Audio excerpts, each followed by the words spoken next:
Hello बच्चों, फिर से आपके सामने हाजिर हूँ। हमारा जो central problem of an economy जो कॉन्सेप्ट चल रहा था, जो टॉपिक चल रहा था, हमने कर लिया था कि किस तरह से केंद्रीय समस्याएं होती हैं एक अर्थव्यवस्था के लिए। उसके कारण भी कर लिए थे बेटा। जो बच्चे आज नए जुड़े हैं तो उनको इससे पहले जो वीडियो के पार्ट है वो देखने पड़ेंगे।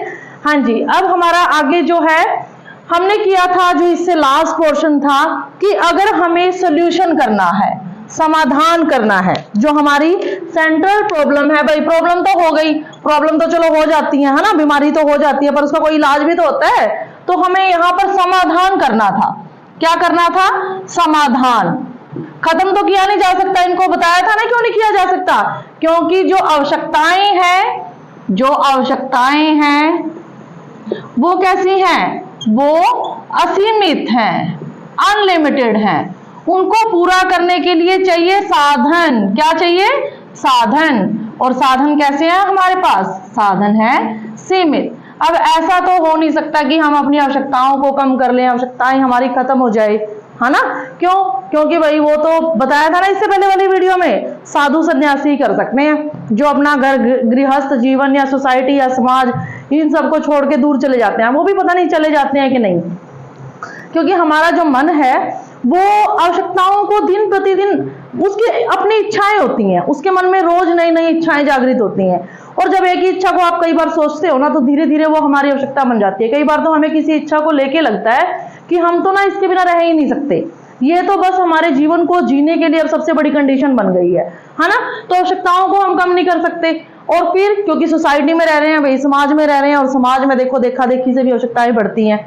उसके बाद उनको पूरा करने के साधन है भाई, वो भी ऐसा हो ही नहीं सकता कि वो साधन हम बढ़ा लें, है ना? क्योंकि कई साधन तो ऐसे हैं जो मैन मेड है, जो मनुष्य के द्वारा बनाए गए हैं, ह्यूमन के द्वारा बनाए गए हैं। कुछ साधन ऐसे हैं जो नेचुरल हैं, प्राकृतिक, प्रकृति ने हमें दिए हैं, जैसे धूप है, पानी है। अब जैसे पानी है, मॉडर्नाइजेशन के इफेक्ट में लोग पहले की बजाय बहुत ज्यादा पानी वेस्ट करते हैं। धीरे धीरे उसका वो क्या रिजल्ट निकला कि जो ग्राउंड वाटर था उसका लेवल जो है वो काफी नीचे चला गया। कई कंट्रीज में तो वहां की गवर्नमेंट ने कह दिया भाई हमारी धरती के अंदर पानी ही नहीं है, 0 ग्राउंड वाटर लेवल। उन्होंने अपने आप को निर्धारित कर दिया, अपने आप को बता दिया, और सरकारों ने भी वहां देखा प्रमाण के लिए, तो भाई उनकी बात भी सच्ची निकली। तो क्या कोई ऐसी तरकीब होगी कि इतनी जो पूरे विश्व की अगर मैं बात करूं, इतनी जनसंख्या, उसकी जो पानी की आवश्यकताएं हैं हम उसको खत्म कर सकें, उसको हम पूरा कर सकें, सॉरी खत्म नहीं, पूरा कर सकें। तो साधन जो है वो सीमित है, आवश्यकताएं असीमित है, और जब तक ये दोनों चीजें चलती रहेंगी तब तक जो है वो सेंट्रल प्रॉब्लम हमारी चलती रहेगी। अब हमारे पास आता है भाई ये सेंट्रल प्रॉब्लम तो होगी, चलो इनको तो हम दूर नहीं कर सकते, लेकिन कुछ ऐसा समाधान तो होगा कि हम अपनी सीमित साधनों को अगर बढ़ा नहीं सकते, कम से कम उतना तो रखें। या फिर अपनी आवश्यकताएं हैं बेशक बढ़ गई हैं, एक ही साधन से हम कई कई आवश्यकताएं पूरी कर लें, है ना? ताकि एक साधन के बदले में कई कई आवश्यकताएं हो जाए, तो बेचारे साधन के ऊपर भी, सारे साधनों के ऊपर भी ज्यादा जोर ना पड़े। ये तो हम कर ही सकते हैं। तो इसका जो समाधान है वो है, पहले तो आता है अर्थव्यवस्था का प्रकार, अर्थव्यवस्था के प्रकार, type of economy. Type of economy कौन कौन सी थी? सबसे पहले कौन सी थी भाई? सबसे पहले थी हमारे पास कौन सी थी? 3 तरह की इकोनॉमी होती है। सबसे पहले थी पूंजीवादी। कौन सी थी? पूंजीवादी। बच्चों के मैसेज नहीं आ रहे भाई। दूसरी थी समाजवादी, दूसरी थी हमारे पास समाजवादी। और तीसरी कौन सी थी?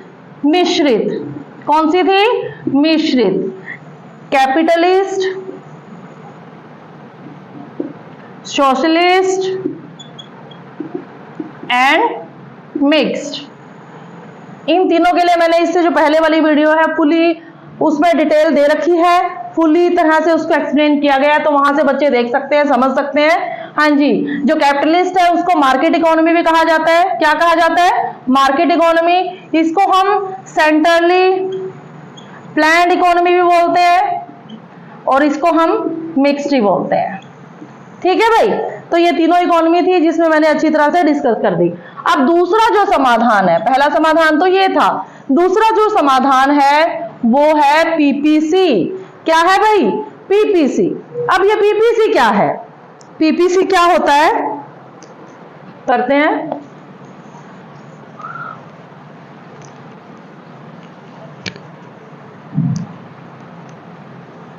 हाँ जी बच्चों, ध्यान से समझना जरा, डायग्रामेटिक पोर्शन है, बहुत इजी है, बहुत इजी, मतलब जितना आप सोचते हो उससे भी इजी है। हाँ जी, पीपीसी, पीपीसी। अब ये पीपीसी क्या है? ये पीपीसी, पीपीसी है हमारा, P stand for production, this P is stand for possibility, possibility या possibilities, and C is for curve, C क्या है? कर्व। अब ये प्रोडक्शन क्या है? उत्पादन, उत्पादन। पॉसिबिलिटी क्या है? संभावना, क्या है? संभावना। हाँ जी, कर्व क्या है? वक्र। क्या है भाई कर्व? वक्र। तो उत्पादन, संभावना, वक्र। हाँ जी, अब उत्पादन का तो आपको पता है, तीन साधन है हमारे, भूमि, श्रम और पूंजी। इन तीनों का प्रयोग करके इन तीनों साधनों को आउटपुट में बदलना, उत्पाद में बदलना, वो प्रक्रिया हमारी उत्पादन कहलाती है। वक्र आपको पता है, जब हमारे पास कोई इंफॉर्मेशन दे रखी है हम उसको कर्व के माध्यम से, डायग्राम्स के माध्यम से बताते हैं। संभावना क्या होती है? संभावना होती है बेटा जब हम किसी चीज को लेकर अनुमान लगा लेते हैं और वो पता नहीं होगा कि नहीं होगा का, जैसे बादल को देख के अनुमान लगा लेते हो कि बारिश हो जाएगी, है ना। तो संभावना मतलब कि आपको क्या क्या पॉसिबिलिटी हो सकती है, क्या क्या मिल सकता है, कि अगर आप एक चीज का प्रयोग करो। अब फॉर एग्जांपल आपके पास कच्चा आम किसी ने आपको पकड़ा दिया, ले भाई कच्चा आम है ये, ठीक है, आपको नमक दे दिया, आपको मिर्ची दे दी और तेल दे दिया। अब उसमें संभावना क्या है, क्या क्या पॉसिबिलिटीज हो सकती है? एक तो कच्चे आम की सब्जी बना दो भाई, बन सकती है ना। दूसरा चटनी बना लो, वो तीनों ही चीजें यूज होगी, ऑयल को आप अलग रख सकते हो। तीसरा क्या हो सकता है? अचार बना लो। तो कितनी चीजें हो गई, साधन आपके पास वही तीन थे, और संभावना है कि आप ए ऑप्शन भी बना सकते हो, B B, C B, D B और ई बी, ठीक है। तो वो होती है हमारे पास संभावनाएं। हाँ जी, ये पीपीसी हम कर किसके बारे में रही है? सेंट्रल प्रॉब्लम के बारे में। सेंट्रल प्रॉब्लम हमारी क्या कहती हैं कि हमारे जो सेंट्रल प्रॉब्लम थी, क्या क्या तथा कितना, दूसरी थी कैसे, कैसे यहां तकनीक से मतलब है, ठीक है ना। और तीसरी थी किसके लिए, तीसरी क्या थी? किसके लिए। ये तीन थी, क्या उत्पादन करना है, कितना उत्पादन करना है, कैसे उत्पादन करना है और किसके लिए उत्पादन करना है। ये तीन हमारी समस्याएं थी, ठीक है। तो इसका मतलब क्या है? इसका मतलब है पीपीसी में एक तो चीज आ जाएगी हमारी तकनीक, ठीक है। तकनीक में कैसे, मतलब तकनीक में क्या क्या चीजें थी? एक तो तकनीक थी हमारी श्रम प्रधान, श्रम प्रधान तकनीक। दूसरी थी हमारी पूंजी प्रधान तकनीक। कौन सी थी भाई? पूंजी प्रधान तकनीक। देखो बेटा, वो आपसे सिर्फ पीपीसी पूछेगा, तो पीपीसी को देख के घबराना नहीं है, हाय इसमें तो इतना बड़ा लेसन था, पता नहीं मैं कहां कहां से। हर एक वर्ड का सिर्फ आपको पीपीसी का मतलब पता होना चाहिए, ठीक है ना। अब हर एक चीज मैं इसी में से निकालने सिखाऊंगी आपको, कि आपको इधर उधर छटपटाने की जरूरत ही नहीं है। आपको इकोनॉमिक्स पढ़ने के लिए जरूरी नहीं है आपके सामने बुक रखी हो, हर एक वर्ड का आपको मीनिंग यहाँ पर समझाया जा रहा है। आपको अगर मीनिंग क्लियर है तो कोई क्वेश्चन है वो आपको बोल दे, आप हर एक चीज को, अपनी बातों को भी डायग्राम के माध्यम से बता सकते हो, बता सकते हो कि नहीं। पर शर्त यह है कि आपको हर एक चीज का सही थोड़ा मतलब पता होना चाहिए। कई चीजों का जब 4-5 चीजें दे रखी है, 3 का आपको एग्जैक्ट पता है, तो 1-2 का तो आप अनुमान भी लगा सकते हो कि वो चीज भी हो सकती है इसमें, ठीक है। तो हमें यही करना है। हाँ जी, एक श्रम प्रधान जिसमें किसी वस्तु का उत्पादन करने के लिए ज्यादा श्रम लगता है, मजदूर ज्यादा लगते हैं। दूसरी तकनीक है पूंजी प्रधान, जिसमें किसी चीज का उत्पादन करने के लिए क्या करते हैं? पूंजी ज्यादा लगाते हैं। क्या ज्यादा लगाते हैं? पैसा ज्यादा लगाते हैं। हाँ जी, अब पीपीसी क्या हुआ, ध्यान से देखना। पीपीसी ऐसा कर्व है तो ये वक्र, देखो इसने खुद ही बता रखा है ना, ऐसा वक्र है जो आपको बताता है कि दिए गए साधन दे रखे हैं आपको। कौन से दे रखे हैं? शुरू में तो बता रखा था central problem of an economy का, जब मैंने आपको परिचय बताया कि उत्पादन के 3 साधन होते हैं। उत्पादन के 3 साधन होते हैं, कौन कौन से? एक तो भूमि, दूसरा श्रम और तीसरा क्या था भाई? पूंजी। 3 साधन है। तो आपको साधन दे रखे हैं, मैंने वही बात लिखी है जो इसमें खुद ही कह रखी है उसने पहले। जो होती है, जो है ही है। उत्पादन कह रहा है, उत्पादन आपको सोचने की जरूरत ही नहीं है। उत्पादन के लिए तीन ही चीजें लगती हैं भाई, एक तो पैसा लगता है, मजदूर लगेंगे और भूमि लगेगी। भूमि के बिना उत्पादन कहां करोगे, ठीक है। हाँ जी, दिए गए साधन, और दूसरी क्या दे रखी है, इसने खुद ही बता रखा है कैसे उत्पादन करना है। सेंट्रल प्रॉब्लम का हम कर रहे हैं समाधान, तो उसमें समाधान में अब सेंट्रल प्रॉब्लम ही यही थी कि कैसे उत्पादन करना है, मतलब टेक्निक की बात कर रहे हैं वो। तकनीक तो मतलब दी गई तकनीक, दी गई तकनीक द्वारा दो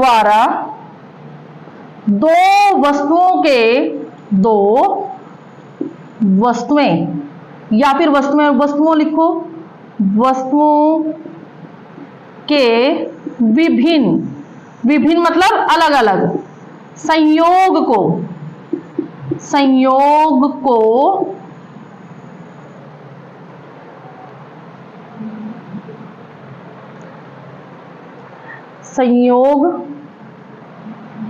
को बताता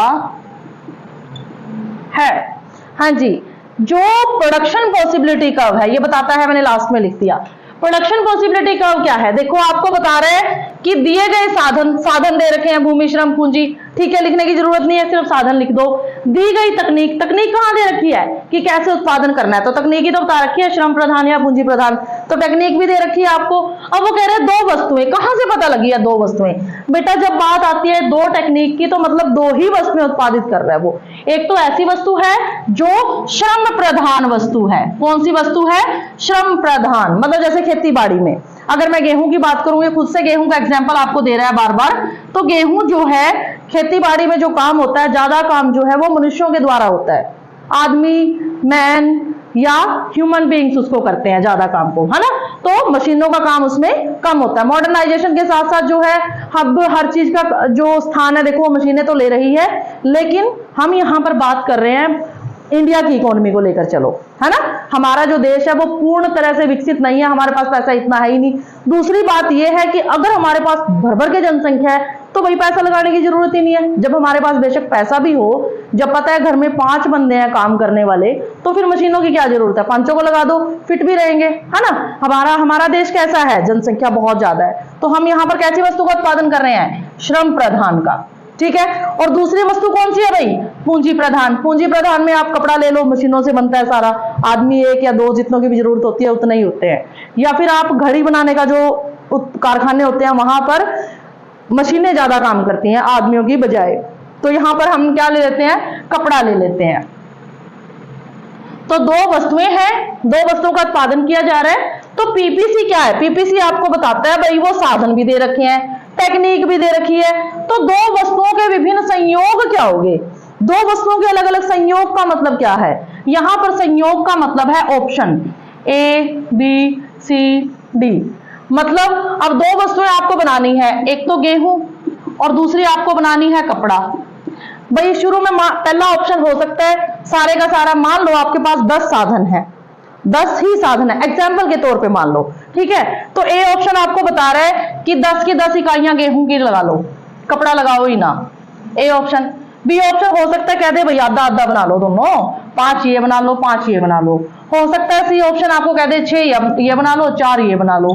डी ऑप्शन आपको ये बताता है भाई ऐसे करो 4 ये बना लो और 6 ये बना लो। तो कितने सारे ऑप्शंस हैं, तो ये ऑप्शंस आपको मोर देन डी भी हो सकते हैं, आप 10 12 20 25 जितने ऑप्शन है उतने भी ले सकते हो, पर साधन आपके पास दिए गए हैं उनमें आप कोई परिवर्तन नहीं करोगे, टेक्निक आपके पास दे रखी है कोई चेंज नहीं करोगे, वस्तुएं आपने 2 ही बनानी है, वस्तुएं आपने 2 ही बनानी है। तो ये सारा कॉम्बिनेशन देखने के बाद पीपीसी फटाफट बताता है भाई देखो ये ऑप्शन है, ऐसे ऐसे कर लो उत्पादन। क्लियर है, अच्छे से है। पीपीसी मम्मी की तरह है, पीपीसी मम्मी की तरह है, जो बताते हैं आपको भाई ये बर्तन पड़े हैं, ये पानी रखा है, यहाँ पे बर्तन मांजने का साधन पड़ा है आपका, वो जो बर्तन मांजने का जूना होता है ना, तो वो खड़े होकर सिर पे क्या बताते हैं, बच्चों पे विश्वास नहीं करते, या तो ऐसे मांज ले, पहले 1 1 2 2 मांज के 1 1 2 2 धो के रख ले, या फिर इकट्ठे मांज के फटाफट धो ले, या फिर वो आपको मोर देन मतलब 2 3 ऑप्शन आपको बता देंगे, ऐसे ऐसे किसी काम को कर ले जब हमें कोई करना नहीं आता, है ना। तो वक्र क्या है, मम्मी है, पीपीसी क्या है? मम्मी है जो बताती है भाई साधन दे रखे हैं, टेक्निक भी दे रखी है, और भाई संयोग ये बनते हैं, इतने ऑप्शन है काम करने के, कर दो। क्लियर है अच्छे से? हाँ जी। अब आता है हमारे पास बेटा, हमें फिर नेक्स्ट बताना है। अब ये 6 नंबर का क्वेश्चन आपके पास पूरा का पूरा आएगा, तो आपको अच्छे से करना है इसको। अब नेक्स्ट आता है हमारे पास मान्यताएं। मान्यताएं क्या होती है? अजम्पशंस, अज्यूम करना। जैसे हम मैथ में नहीं मानते एक्स का मान, मानना एक्स का मान बराबर, कभी 1 मानते हैं कभी 0 मानते हैं, है ना, तो वो मान्यताएं। नंबर 2 टॉपिक इसका क्या आ गया? मान्यताएं। मान्यताएं फिर से बता रही हूं, अजम्पशंस। अजम्पशंस क्या होती हैं? मान्यताएं जो पुराने टाइम से चली आ रही है, जिसमें आप कोई परिवर्तन नहीं कर सकते। ठीक है ना। अब हमारे इतने सारे रिचुअल्स होते हैं शादी ब्याह के, या फिर अगर कोई एक्सपायर हो जाता है उसके, या फिर बच्चा पैदा होता है उसके, तो हम वो सारे फॉलो करते आ रहे हैं। बस कभी हमारी परदादियों ने किया होगा, दादों ने किया होगा, फिर उनको देख के दादा दादी, फिर उनको देख के मम्मी पापा, फिर उनको देख के हम, पता नहीं वो क्यों चले आ रहे हैं, है ना। और हम उन चीजों को जरूर करते हैं भाई, कुछ अनर्थ ना हो जाए। तो यहाँ पर वो चीज तो नहीं है खैर, पर अजम्पशंस का मतलब होता है जो मान्यताएं मानकर चली जा रही हैं, पीपीसी मानकर चलता है, आप इनमें कोई परिवर्तन नहीं कर सकते। हाँ जी, जो इसका मीनिंग था उसी में दे रखी है सारी की सारी। पहले साधन स्थिर है। बेटा कोई चीज स्थिर का मतलब क्या होता है? स्थिर का मतलब यह नहीं है कि वो जमी हुई है, इसको हिला नहीं सकते। इसका मतलब है कि जितने साधन आप प्रयोग कर रहे हो, सिर्फ आप उतने, जितने आपको दे रखे हैं उतने ही प्रयोग करने हैं, उससे ज्यादा नहीं प्रयोग करने। हाँ जी। दूसरा, तकनीक भी स्थिर है। तकनीक आपको 2 दे रखी है, कौन सी? एक तो श्रम प्रधान, एक पूंजी प्रधान, कोई बीच की टेक्निक नहीं लेके आओगे आप। तीसरा जो है, वस्तुएं भी 2 हैं, वस्तुएं 2 हैं, 2 ही वस्तुओं का उत्पादन होता है। ठीक है, कौन कौन सी है? गेहूं और कपड़ा, ये बताकर चलता है। चौथा, भाई जब हमें पता होता है कि हमारे पास साधन स्थिर है, टेक्निक स्थिर है, सब कुछ स्थिर है, तो हम साधनों का प्रयोग ना बड़े सोच समझकर करते हैं, बहुत सोच समझकर। और जो प्रयोग सोच समझकर किया जाए उसको हम बोलते हैं कुशल प्रयोग। कुशल प्रयोग किसका? साधनों का। साधनों का कुशल प्रयोग होता है, साधनों का कुशलतम प्रयोग है। बताया था ना गन्ने के जूस वाला, जो गन्ने का जूस निकालता है और फिर उस लास्ट में उस चूरे को भी डाल देता है। ये अपने घर का ही एग्जांपल ले लो, अपने घर में नहीं करते। अगर मान लो हम ही है, जितने हमारे घर में चीज आई हुई है, कोई मान लो मिल्क हम यूज करते हैं, किसी के घर में मान लो 2 किलो दूध आता है भाई, है ना, तो हमें वो पूरा दिन चलाना होता है, तो हम उसको जितनी मर्जी बार चाय मांग लो भाई, दूध भी ले ही लेते हैं, है ना, अपनी अपनी कैपेसिटी के हिसाब से। अब 2 किलो की क्वांटिटी को ध्यान में रख के अब दूध तो भाई 2 ही किलो है। अब जब आपको पता है दूध तो आपने 2 ही किलो लिया था, अब बीच में आपके घर मैसेज आ जाए किसी का, भाई 4-5 बंदे आने वाले हैं, तो फिर आप दूध को बड़ा संभल के यूज करते हो, भाई वो 4-5 बंदे आएंगे, उनको चाय पानी भी पिलाना है क्या नहीं। तो आप जब किसी चीज को कुशलता पूर्वक प्रयोग करते हो, या फिर दूसरा ये हो सकता है, आप कईयों के मम्मी पापा तो उनको भर भर के जेब खर्ची दे देते हैं। अब कईयों के मम्मी पापा क्या करते हैं भाई, अपनी लिमिट के हिसाब से या जैसा भी उनके घर में कैपेसिटी है उसके हिसाब से बच्चों को कभी कभी कम पैसे देते हैं। तो वो जिनको कम मिलते हैं ना, वो उन पैसों का यूज ना बहुत सोच समझ के करते हैं। ऐसे नहीं कि ले और भाई 10 रुपए के ओएस लेके खा लिए, भाई पता है ओएस खाते ही खत्म। वो 10 रुपए में से अलग अलग इकाइयों में बांट देते हैं, इतने रुपए की ये चीज, इतने रुपए की, तो फिर ना 10 रुपए में उनके पास बहुत सारी वैरायटी हो जाती है, और फिर वो उसको काफी देर तक चलाते हैं ना। तो वही है कुशलता पूर्वक प्रयोग। तो जब आपको पता है कि आपके पास साधन स्थिर है, तो आप साधनों का कुशलता पूर्वक प्रयोग करते हो। क्लियर है? सबसे पहले पीपीसी होता क्या है उसका मीनिंग करोगे, दूसरे नंबर पे उसकी अजम्पशंस करोगे। अब तीसरे नंबर पे हमें बनाना है पीपीसी। जो बातें हम कर रहे हैं हमें वो बना के दिखाना है। ले भाई पीपीसी ही बना दो, ठीक है। हाँ जी, पीपीसी के लिए सबसे पहले हमें टेबल बनानी होगी। टेबल भी हमारे पास हमें खुद ही पता है क्या कुछ बनाना है। सबसे पहले हमारे पास है गुड्स।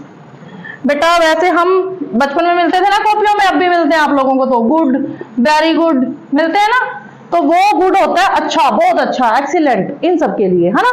लेकिन यहाँ पर इकोनॉमिक्स में गुड्स का मतलब होता है वस्तुएं। गुड्स का मतलब क्या है? वस्तुएं। हाँ जी, कौन कौन सी वस्तुएं उत्पादित कर रहे हैं पीपीसी?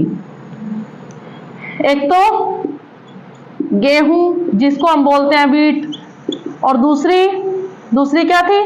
कपड़ा जिसको हम बोलते हैं क्लॉथ। ठीक है भाई, दो वस्तुएं हैं। हाँ जी, फिर आता है हमारे पास पॉसिबिलिटीज। इस सारी पॉसिबिलिटीज का खेल तो है, पीपीसी ये संयोग तो है, बस संभावनाएं तो है। ऑप्शन ले लेते हैं, ए है, बी है हमारे पास, सी है, और उसके बाद हमारे पास जो है वो डी है। हाँ जी, सबसे पहले हमारे पास गेहूं के लिए मान लो, ये टेबल आपको दे भी रखी होगी, आप लर्न भी कर सकते हो, आप अपनी मर्जी से कोई भी टेबल यूज कर सकते हो, शर्त है उस टेबल को आपको डायग्राम में यूज करना आना चाहिए। ठीक है, गेहूं की मान लो ए ऑप्शन में पॉसिबिलिटी कर्व कहता है भाई सारी चीजें दे रखी है, 2 वस्तुएं उत्पादित करनी है, तो ऐसे करो गेहूं उगाओ ही मत, और 12 इकाइयां इसकी उगा लो, किसकी? कपड़े की। ठीक है, दूसरा ऑप्शन कहता है वो 2 इकाइयां उगा लो भाई गेहूं की, और 10 ये, मतलब 12 चीजें हैं उसके पास, 12 साधनों को लगा के वो कहता है, मतलब 12 से 12 वस्तुएं बन सकती है, आप इस तरह से मान सकते हो इस चीज को। ठीक है ना, तो शुरू में कहता है गेहूं तो उगाओ ही मत, सारा का सारा क्या बना लो? कपड़ा का कपड़ा बना लो। ठीक है, दूसरे में वो कहता है भाई ऐसे करो, बी ऑप्शन में, फिर वो कहता है एक तो ऑप्शन तुम्हारे पास ये है, दूसरा ऑप्शन तुम्हारे पास ये है कि तुम 2 इकाइयां गेहूं की उत्पादित कर लो और 10 इकाइयां किसकी कर लो? कपड़े की कर लो। हाँ जी, उसके बाद अगला ऑप्शन है आपके पास 4 इकाइयां आप उगा लो गेहूं की, और 6 इकाइयां आप बना लो कपड़े की।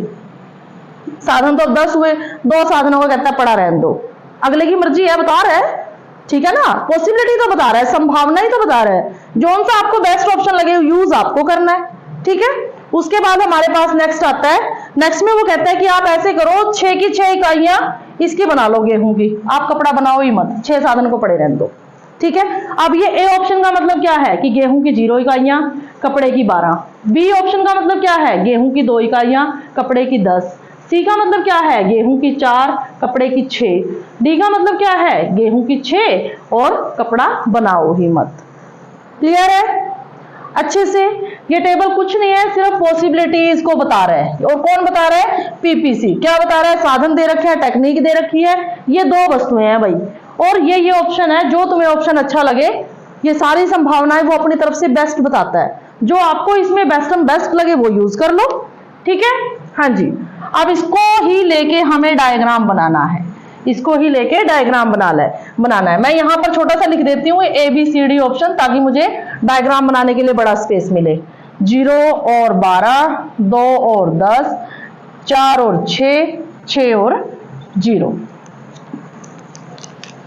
ठीक है भाई, क्लियर है सभी बच्चों को?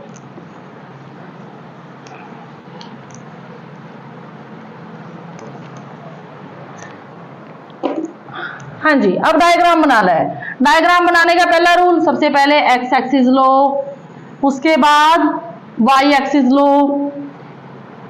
ले लिया भाई, नो डबलिंग होनी चाहिए, कोई डबलिंग नहीं होनी चाहिए, कोई कटिंग नहीं होनी चाहिए, नीट एंड क्लीन आपका डायग्राम होना चाहिए, शार्प होना चाहिए।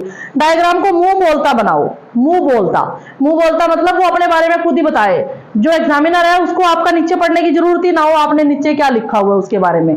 ठीक है, हाँ जी। अब आपके पास 2 चीजें थी, क्या क्या थी? एक तो गेहूं थी और दूसरा कपड़ा था। अगर आपको ध्यान हो तो जब हमारे पास इस तरह से ऑप्शन दे ही रखे हो तो हमें एक एक्स एक्सिस पे लेना है, एक वाई एक्सिस पे लेना है बेटा। तो आपको क्या करना है, हमेशा जो भारी चीज है कोशिश करो जो वजनदार है उसको एक्स एक्सिस पर लो। बताया था ना, वजन सहन करने की सबसे ज्यादा पावर किसमें है? धरती में, और ये धरती है, आधार ही है। ठीक है, ये तो खड़ा है भाई, थोड़ा सा भारी कुछ टांग दोगे टेढ़ा मेढ़ा हो जाएगा। ठीक है, तो यहाँ पर गेहूं है हमारी, गेहूं को हम बोलते हैं वीट, और वाई एक्सिस पर हम क्या ले रहे हैं? क्लॉथ्स ले लिए। वीट हमारे लिए, देखो यहां पर ये तो थी वीट और ये था क्लॉथ, यही था ना। तो देखो वीट में सबसे बड़ा क्या है? 6 है, 6 ले लो, 1 2 3 4 5 6। बेटा डिफरेंस बराबर होना चाहिए, बराबर होगा तो डायग्राम की शेप अच्छी बनेगी। आपके पास जो आपका क्वेश्चन पेपर वो आंसर शीट होती है या आप कॉपी में बनाते हो तो उसमें लाइनें होती हैं, लाइनों से बिल्कुल इक्वल डिस्टेंस जाता है। ठीक है ना। उसके बाद हमारे पास आता है क्लॉथ। क्लॉथ में सबसे बड़ा 12 है, स्पेस मेरे पास कम है, मैंने आपको बता रखा है। अगर स्पेस ज्यादा है तो एक एक का डिफरेंस ले लो, स्पेस कम है तो दो दो का ले लो, और कम है तो पांच पांच का ले लो, आप अपनी मर्जी से ले सकते हो, लेकिन जो 5 और 5 का डिफरेंस ले रहे हो वो बराबर होना चाहिए। हाँ जी, अब मैं दो दो का ले रही हूं, 2 4 6 8 10 और 2 12। ठीक है भाई, यहां तक क्लियर है। अब सबसे पहला कॉम्बिनेशन लेते हैं ए, 0 और 12। 0 कौन है? 0 है वीट, तो ये 0 ये वीट की लाइन है, और 0 मतलब ओ बिंदु, मूल बिंदु, ओरिजिन पॉइंट। ठीक है ना, तो किस पे 12 है? एक्स एक्सिस के लिए, तो वीट के लिए तो ये रहा 0। अब 12 कौन सा है? 12 है क्लॉथ, तो 12 है क्लॉथ, ये रहा 0 और 12 ए पॉइंट। क्लियर है। अब बच्चे गलती क्या करेंगे, वो ढूंढते फिरेंगे। अब तो चलो पूरी 12 लिखी हुई है तो उनको पता लग जाएगा 12 तक यहाँ है। कई बार ऐसा होता है उतने ही नंबर यहाँ पर है, उतने ही नंबर यहाँ पर है, तो उनको बड़ी कंफ्यूजन रहती है कि 12 इसका मिलाएं या उसका मिलाएं। एक चीज में ना अपनी उंगली रख लो, पॉइंट आउट कर लो उसको, भाई वीट 0 है, 0 मतलब ओ बिंदु भी यही है और 0 भी यही है, तो वीट रही ये, इसकी 0 है। ठीक है, तो मतलब अब जो दूसरा है फिर उस पे चलो, दूसरा ये रहा क्लॉथ, क्लॉथ रहा ये। अब क्लॉथ कितना है? 12 है, तो भाई इस लाइन के ऊपर 12 देखना है, ये रहा। ठीक है, अब चलते हैं दूसरा ऑप्शन बी पे। इसमें वीट कितना है? वीट 2 है, वीट 2 ये रहा, और भाई क्लॉथ कितना है? 10 है। अब 10 की यहां पर डिफरेंस ये रहा। ठीक है, ये कितना है? 2 और 10। ये कौन सा पॉइंट है? बी पॉइंट है। उसके बाद आता है सी। सी ऑप्शन में क्या है? ये 4 है जो वीट है, और ये 6 है। 4 ये रहा और 6 ये रहा, 4 और 6 ये रहा। ठीक है भाई, 4 और 6 सी पॉइंट। ठीक है, सी ऑप्शन। उसके बाद डी में आता है 6 और 0। 6 किसका है? 6 है वीट का, ये रहा 6। 0 किसका है? वाई का, तो यहां पे निशान नहीं लगाना, यहां पे निशान नहीं लगाना। देखो किस पे निशान लगेगा? वाई का तो 0 है, वाई का भी 0 इधर ही है, एक्स का भी 0 इधर ही है। अब वीट का कितना है? 6 वीट का है, तो 6 पे निशान लगाना है। बन गया। कितना है ये? 6 और 0। ये कौन सा पॉइंट है? डी ऑप्शन है। अब सारे पॉइंट्स को मिला दो जैसे जो मिल रहा है, जैसे जो मिल रहा है। हाँ जी, मिल गया। ये बन गया आपका PPC. PPC stand for production, ये लिखा हुआ ऊपर, प्रोडक्शन पॉसिबिलिटी कर्व। ठीक है भाई, क्लियर है। अब देखो सारी चीजें ना मेरी डायग्राम में क्लियर हो रही है। अब नीचे हम लिखते हैं, एक्सप्लेनेशन लिखते हैं, व्याख्या लिखते हैं ना। कोई भी डायग्राम जब बनाते हो तो हेडिंग बना के उसकी व्याख्या जरूर लिखा करो। तो वहां पर अब जो एग्जामिनर होगा, पेपर चेक करेगा, जो उसको जरूरत ही नहीं है मेरी व्याख्या पढ़ने की, क्योंकि उनको पता है देखो भाई यहाँ वीट है, इतने ऑप्शन है, यहाँ ये है, अब ये 0 और 12 है, ए पॉइंट है, अब ये 2 और 10 है, मतलब एक चीज ये 2 है, पहली चीज जो पहला अक्षर है वो ये वाला है, और जो दूसरा अक्षर है वो ये वाला है। ठीक है, और फिर पीपीसी भी यही है, तो उसको जरूरत ही नहीं है, फटाफट यहीं से चेक करके पूरे पूरे नंबर देगा। क्लियर है अच्छे से? हाँ जी। अब एक्सप्लेन कैसे करोगे? एक्स एक्सिस पर वीट लिया, वाई एक्सिस पर क्लॉथ लिया, अलग अलग कॉम्बिनेशन को मिलाते हुए ए, बी और सी, डी ऑप्शन बनाए, और सभी पॉइंट्स को मिला के हमारा जो है वो पीपीसी तैयार है। पीपीसी हमारा तैयार है। क्लियर है? हाँ जी। अब इससे आप एक क्वेश्चन और यहां पर इसके बारे में लिख सकते हो। भाई अगर आपकी कोई जानकारी है ना, जब हमें कोई चीज पता है तो छुपाओ मत, सामने वाले को दिखाना है, भाई देख मुझे तो ये भी पता है, ताकि सामने वाला कंफ्यूज हो जाए, पर क्या बात है, ये तो बहुत अच्छा बच्चा है। अपनी जानकारी को अगर आप अपने अंदर रखोगे तो सामने वाला कोई अंतर्यामी नहीं है कि उनको पता लग जाए भी बच्चे को तो सारा कुछ आता था, पर वो टाइम की वजह से या जैसे भी लिख नहीं पाया। तो बेटा कोशिश करो, स्पीड बढ़ाओ, अपनी राइटिंग स्पीड बढ़ाओ, और दूसरा जितने आपको जानकारी है ना वो लिख दो। अगर वो 6 नंबर में सिर्फ आपसे ये पूछता है पीपीसी क्या है, तो बच्चे क्या करेंगे? सिर्फ पीपीसी बनाया और ले भाई एहसान कर दिया, हमने तो एहसान कर दिया किसी के ऊपर, है ना? नहीं सबसे पहले 6 नंबर के हिसाब से क्वेश्चन को भी तैयार करना है। ठीक है ना? अगर आपकी मम्मी आपको खाना बना के दे दे अच्छा सा, ले भैया आज तो आपकी फेवरेट कोई छोले भटूरे या फिर जलेबी या खीर या हलवा, जो भी आपको पसंद है, बच्चों के मुंह में पानी आ गया, है ना? तो जो चीज आपको पसंद है आपको वो बना के दे दे, और कहे बताइए और कैसा बना है। ठीक है, और आप फिर उसको चेक करके बताते हो। अब जब आपको सिर्फ एक कटोरी में एक चम्मच से डाल के दे दिया और बताइए और कितना है, तो ना सारा दिन आपका मन उदास रहेगा, भाई वो टेस्टी भी बहुत बना था पर मिला तो नहीं, तो ना आप गुस्से में ये भी नहीं बताते कि बहुत अच्छा था। अगर आपको जितना आपने खाना है उतनी मिले, उतनी क्वांटिटी में मिले और फिर आप उसको खाओ, फिर आप हर बाइट के साथ मम्मी को टेस्ट बताओ बहुत बढ़िया है, बहुत बढ़िया है ना। तो सामने वाले को खिजाई नहीं करनी उनकी, उनको खिजाना नहीं है, भाई ले आपने पूछा मैंने तो एहसान कर दिया, इतना सा बता दिया ना। पहले बताओ पीपीसी होता क्या है, मान्यताएं पता है वो भी डालो, फिर टेबल के साथ डायग्राम भी बनाओ। डायग्राम बनाने के बाद आपको क्या करना है, डायग्राम बनाने के बाद आप एक और चीज हो सकती है इसकी विशेषताएं, कैरेक्टरिस्टिक्स। अब विशेषताएं सारी चीजें वही है जो इसी में है, हमने कुछ नहीं कहीं से भी करा, हमने सिर्फ पीपीसी का ये पता था कि ये सेंट्रल जो प्रॉब्लम होती है इकोनॉमी की उसका समाधान है, बाकी सारी चीजें हमने जो प्रॉब्लम थी उन्हीं में से निकाली है, ठीक है ना। हाँ जी, अब हमारे सामने आता है विशेषताएं। पहली विशेषता, अब इसको मैंने जब बनाया है तो क्या आपने ध्यान दिया, मैंने इसको ऐसे बनाया है, किसी को ऐसे तो नहीं बनाया, नहीं ना, तो ऐसे बनाया है। जब कोई चीज हम ऊपर से नीचे बनाते हैं तो वो चीज ऊपर से नीचे गिरती है, और जब कोई चीज ऊपर से नीचे गिरती है तो इसका मतलब है कि वो चीज कैसी है, ऋणात्मक है। कैसी है, ऋणात्मक ढाल वाला होता है। यानी जो पीपीसी है पहला तो वो ऋणात्मक ढाल वाला हो सकता है, होता है, यानी ये भी लिख सकते हो कि ये ऊपर से नीचे गिरता है, ऊपर से नीचे गिरता है। गिर रहा है ना, अगर किसी को पता ना लगे, ऋणात्मक लिखना ना आए या फिर पता ना लगे ऋणात्मक है कि कैसा, तो अपनी भाषा में लिखो, कोई दिक्कत नहीं है, सामने वाले को समझ आने से मतलब है ना। सॉरी, ऊपर से नीचे गिरता है, लिख दिया। दूसरा पॉइंट, पता नहीं बुक में होगा कि नहीं, अगर नहीं है तो कोई बात नहीं है तो बहुत अच्छी बात है। देखो इस यहां पर इसने किसको छू लिया, वाई एक्सिस को, यहां पर किसको छू लिया, एक्स एक्सिस को। किसको छू लिया, एक्स एक्सिस को।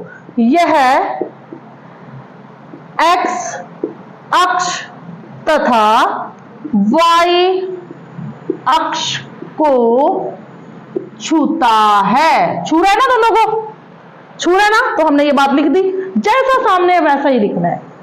क्लियर है। तीसरा, यह है इसका आकार होता है, एक शेप होती है, वो शेप मैं आपको बता रही हूं, ध्यान से देखना जरा। ये बच्चे, बहुत सारे बच्चे ऐसे हैं जो मास्टर्स के बच्चे आते हैं मेरे पास नेट की कोचिंग के लिए, जो बच्चे पूछते हैं, अपनी क्वेरीज भेजते हैं, उनको इन ढलान का नहीं पता, ढाल का ही नहीं पता कि किस तरह का ढाल है, किस तरह से बना हुआ है, कौन सी शेप है। तो जिन बच्चों को अब समझ आ गया तो वो लाइफ टाइम तक नहीं उस चीज को भूलेंगे, तो थोड़ा सा दिमाग लगाना है बस बेटा। जब हम देखो, मैंने आपको बताया था, अगर आपको पीछे याद हो तो कर्व जो है वो यू आकार के भी होते हैं ना, कई कर्व यू आकार के भी होते हैं, ठीक है ना। तो हम यहां पर मानकर चल रहे हैं कि हमारा पीपीसी भी तो एक तरह से यू आकार का ही है ना। लेकिन एक तो यू होता है कि सामने खड़े हैं, सामने यू। एक मैंने आपको बताया था कि मूल बिंदु जो है हमारा, पॉइंट ऑफ ओरिजिन पॉइंट जो हमारा होता है, उसकी तरफ से यू है, ये उसकी तरफ यू बना हुआ है ना, पर कैसा, उल्टा। एक इसकी तरफ यू ये हो सकता है, इस साइड मुंह करने वाला, एक इसकी तरफ यू ये हो सकता है। तो अब जरा ध्यान से देखना है, अगर आपके पास कोई भी कर्व आप बनाते हो, दो तरह का होता है कर्व। नंबर 1 होता है उंतोदर, क्या होता है, उंतोदर, कन्वेक्स, क्या बोलते हैं इसको, कन्वेक्स। दूसरा होता है नतोदर, इसको बोलते हैं कनकेव। क्या बोलते हैं, कनकेव। ये होता है कन्वेक्स, ये होता है कनकेव। अब जो हमारा पीपीसी है, यह नतोदर होता है, अब ये नतोदर क्या है, ठीक है। हाँ जी, अब मैं एक डायग्राम बना रही हूं, यहां पर मैंने क्या किया, यू आकार का बना दिया, ऐसे ही ये बना दिया, ठीक है।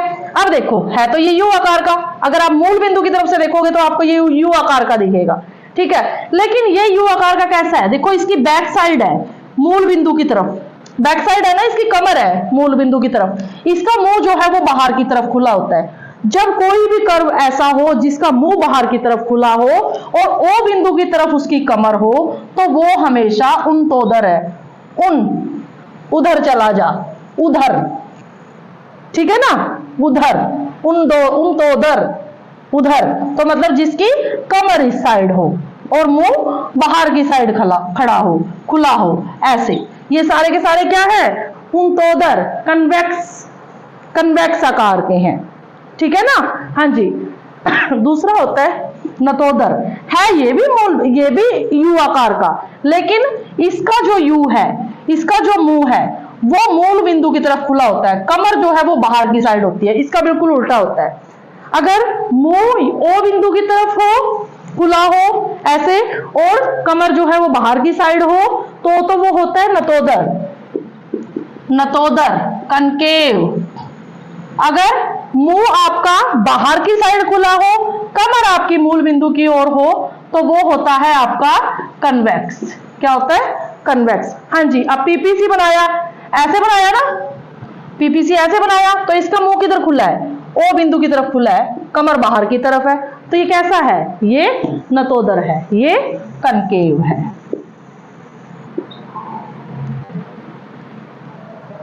ठीक है भाई।